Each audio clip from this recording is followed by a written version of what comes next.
So happy you're here. Nice to meet you if you're new here. My name is Abby. I'm here to support you on your journey of healing from narcissistic abuse.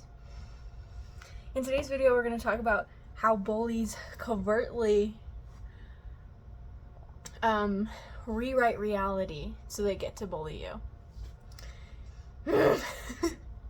And so one of my fears when I'm making these videos is that bullies are going to watch this and get a lot of ideas. So I hope that my videos can inspire you not to be a bully, not to be a narcissist, as there's so much beautiful rewards to not. Okay, so a lot of people, when we're talking about bullies, they're like, oh, bullies are just insecure. They're insecure, that's why they do it. And it's I kind of hate it when people say this because it feels invalidating. It's what do you mean they're just fucking insecure? It doesn't sum it up correctly. And it feels kind of dismissive, okay? So what does it actually mean to be insecure?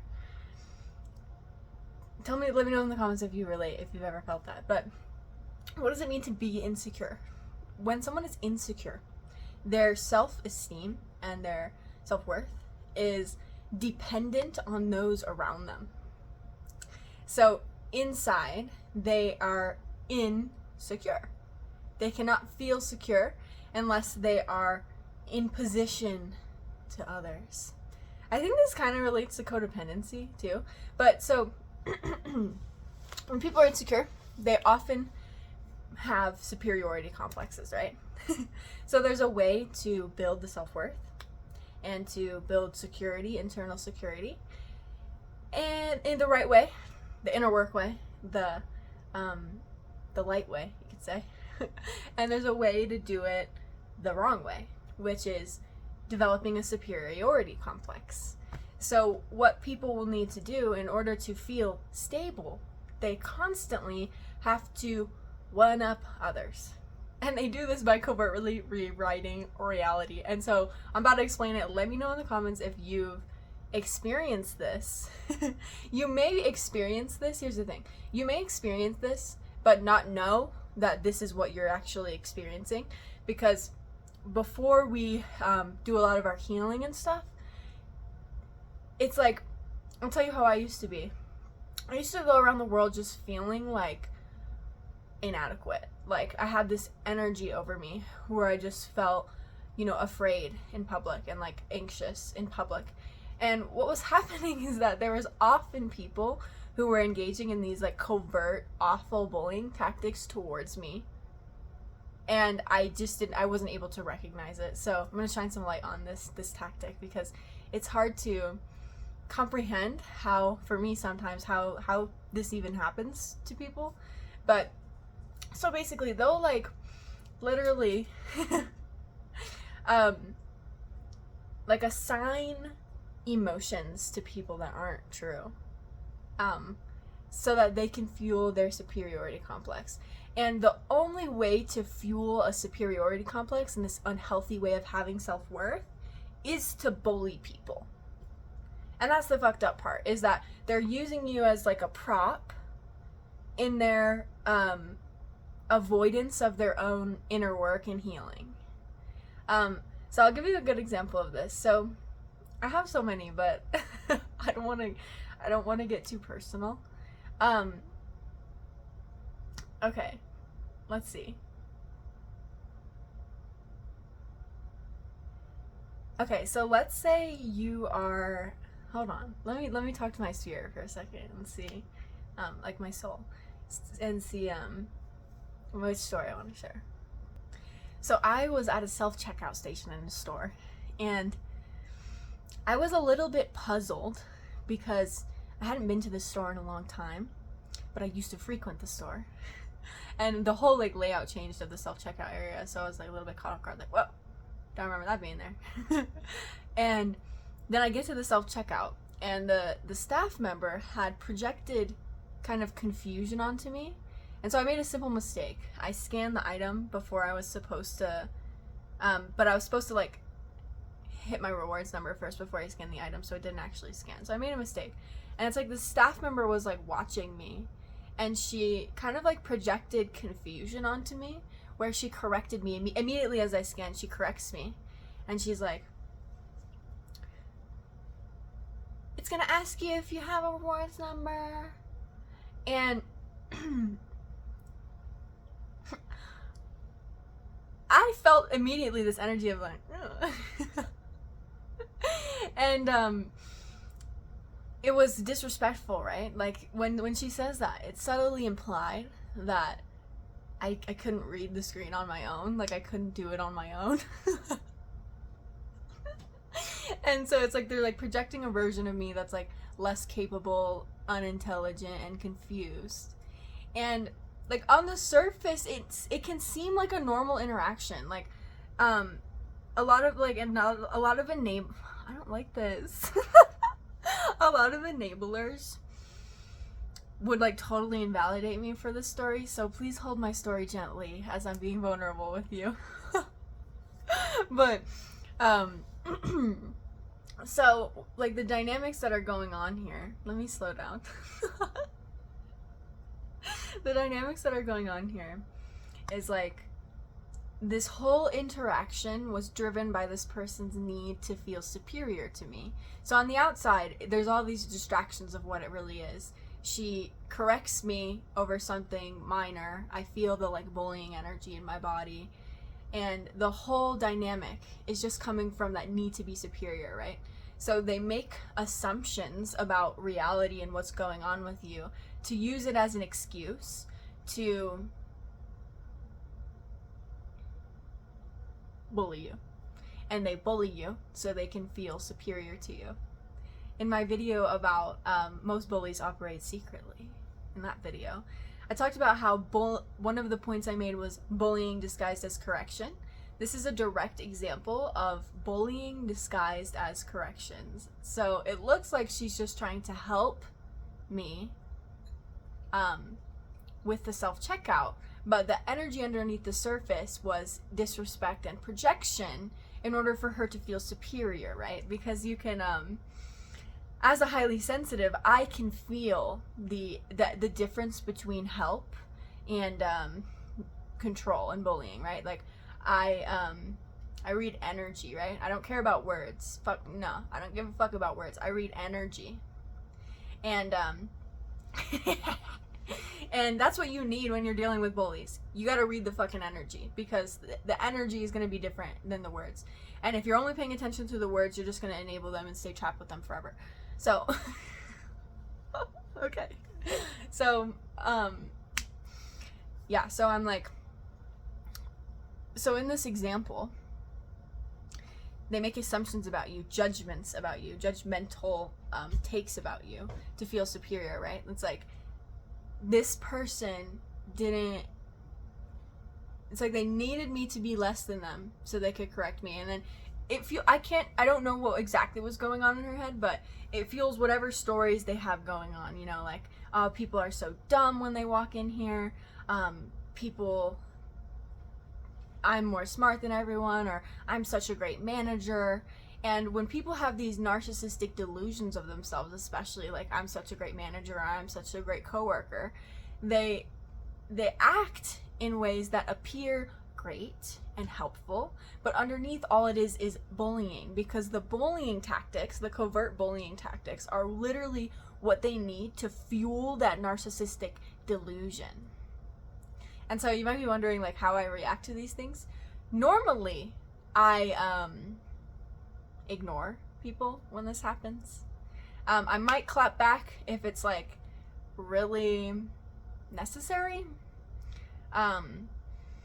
But normally I just ignore them. And sometimes I might like make a face. Like I usually do make a face.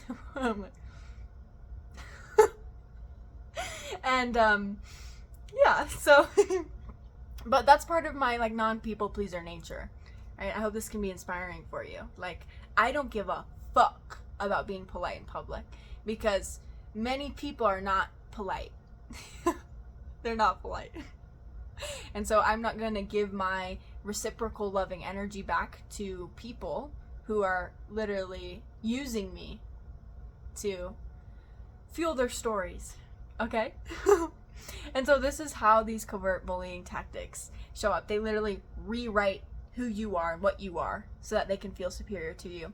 So I've had this happen in another way where there was a little quarrel at my workplace where usually when people would walk into this restaurant, I'd say, I'll be right with you. But at this moment in time, I was doing a lot of things at once. And I was also newer, so I was still getting used to the flow of this particular restaurant. I had lots of restaurant experience though, so I was like a star player.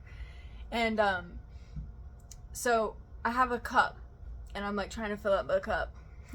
And I'm like thinking in my mind, I'm like, do I need to like say this? Do I need to tell this guy I'm right with him? And I'm reading his energy with my highly sensitive nature, and I'm like, okay, he looks really goddamn chill right now, and it's gonna take me about 30 seconds to finish this drink, so I'll just leave him be. And when I take his order, he's super chill, he's patient, whatever. And then my manager comes over and he's like, that guy was really confused. You need to say,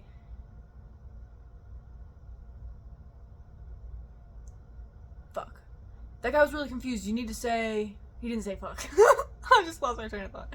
That guy was really confused. You need to tell him I'll be right with you. And in that moment, it felt so invalidating when he said that, because it was like, I often did say that. And I was often going above and beyond in my work in the ways that I observed my other coworkers weren't. And for him to come in and correct me at that moment felt like a fucking slap in the face, you know? And so what he did though there, it was the same thing. He projected confusion onto the customer, who was objectively patient and fine. He projected confusion on him so he could correct me and appear superior to me. And it was complete disconnect from reality, right? And there's like, it's messed up because it's like he wasn't actually seeing me and all the hard work that I was putting into the job, and how above and beyond I was going, and how well I was doing things. He wasn't actually seeing me because he was too focused on, you know, putting me down a leg so that he could feel superior. And that's the sad part about like working with people like this, bullies like this, is they never really see you. Like, have you experienced this? Where no matter how hard you try, no matter how hard you do, how well you do, they don't really see you because they're not concerned with objective reality. They're concerned with keeping their superiority in check.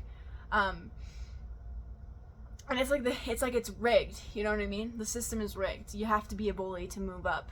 And it's like, think about how that person got to his position as a manager. He bullied people, he put people down, and they choose not to see you so that you don't threaten their position. And maybe it's their position in the earthly realm, but maybe it's just their position in their own head, that they're better than everyone else, and it's really toxic. And so yeah, watch out when people correct you for things. I've witnessed this with other people as well, where they walked into my eye doctor's appointment, and I'm really bad vision, by the way. This is like as far as I can see without my glasses. But I walked into my eye doctor's appointment, and immediately the eye doctor was being predatory to the young receptionist. Good job, I found that word. Okay, young receptionist. And this young, I'm trying to explain the energy, because he's like, it's so hard to explain what I observe. He's like, he's like towering above the receptionist, and he's telling the receptionist she's nearsighted. This is what it means to be nearsighted. And he's like correcting the cashier and the cashier like isn't saying much. He's not a cashier, the receptionist. He's correcting the receptionist, and the receptionist isn't really saying much. But in that moment, I was observing this energy. It's like this person was infiltrating this new receptionist's learning process with control and corrections that were unnecessary. And that receptionist was extremely anxious and like unsure of himself and like what to do and what decisions to make. And it's like, Of course he was unsure of himself and anxious. Of course he was, because he's working with a goddamn predator. And that's what happens when you work with predators, right? They sabotage your learning by correcting you and treating you like you're less than them and treating you disrespectfully. They sabotage your learning. And then when you're anxious and you don't know what to do and you're a little bit unsure of yourself, they use it as evidence that, like, you're just stupid or you're just less than them. And all these things. It's very narcissistic, right? It's very covert bullying. And so I want you to know that if you've experienced something like this, you're not the problem. Like, it's not always you. And sometimes we have these covert bullies with their fucking covert bullying tactics who are always trying to, like, keep us down. And so bullies will do this. They'll actually seek for what works for you. One question that bullies used to use a lot for me was, are you okay? They'd say, are you okay, to me a lot when I was feeling, like, completely calm, even, like, happy. And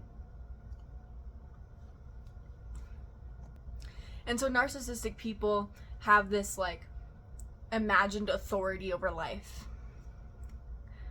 where they think that they know what your emotional state is or what's going on with you. And that imagined authority and those assumptions about your emotional state are meant to dominate you. And they influence dominate themselves. Like, influence their perception of reality, right? If they're always projecting emotions onto you, then they can create stories about you and smear you to others and gossip about you, and then that gossip fuels their superiority complex. So when bullies are bullying, they're all trying to fuel their need for confidence and self-esteem in a very unhealthy and predatory way. So if you've experienced this, I'd love to hear your stories. I'd love to know your perspectives. If this helped validate or change anything for you, I'd love to know as well. I want you to know that you're not the problem all the time. Sometimes you are, but sometimes you're not. And these tactics are really covert. They're really covert. And so, yeah, I love you.